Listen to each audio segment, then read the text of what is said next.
স্বাগত জানাচ্ছি সিলেট ভিউ সম্প্রচারে। সাথে রয়েছে আমি শ্রাবণী তালুকদার।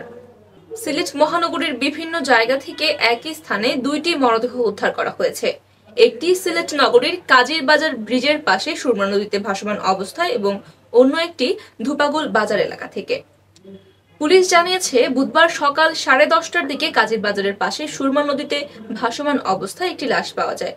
একটি যুবকের লাশ পাওয়ার পর স্থানীয়রা পুলিশকে খবর দেন এবং কোতোয়ালি থানা পুলিশ গিয়ে লাশটি উদ্ধার করে ময়নাতদন্তের জন্য সিলেট ওসমানী মেডিকেল কলেজ হাসপাতালে পাঠিয়েছে। তবে ওই যুবকের পরিচয় শনাক্ত করা সম্ভব হয়নি। পুলিশ ধারণা করছে, ভারতের নদী থেকে ভেসে এসেছে এই লাশটি। কোতোয়ালি মডেল থানার ভারপ্রাপ্ত কর্মকর্তা মোহাম্মদ আলী মাহমুদ জানিয়েছেন, প্রাথমিকভাবে লাশের পরিচয় শনাক্ত করা যায়নি, তবে ধারণা করা হচ্ছে ভারত থেকে ভেসে এসেছে ওই যুবকের লাশ।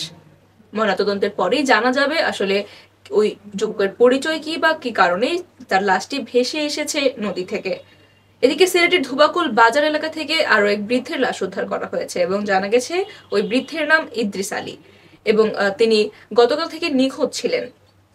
এয়ারপোর্ট থানা পুলিশ গিয়ে ওই বৃদ্ধের লাশ উদ্ধার করে। সিলেটের জকিগঞ্জ উপজেলার শরীফাবাদ ভবেরতলা এলাকার বাসিন্দা ছিলেন ওই বৃদ্ধ।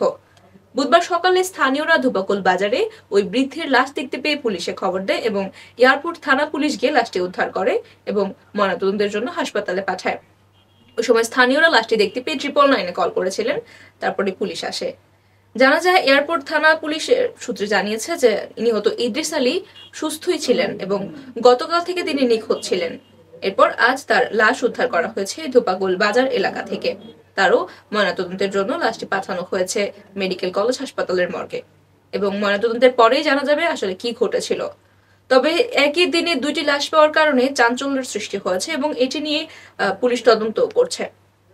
এই ছিল আমাদের হাতে থাকা এখনকার মতো আপডেট। সাথে থাকার জন্য সকলকে ধন্যবাদ।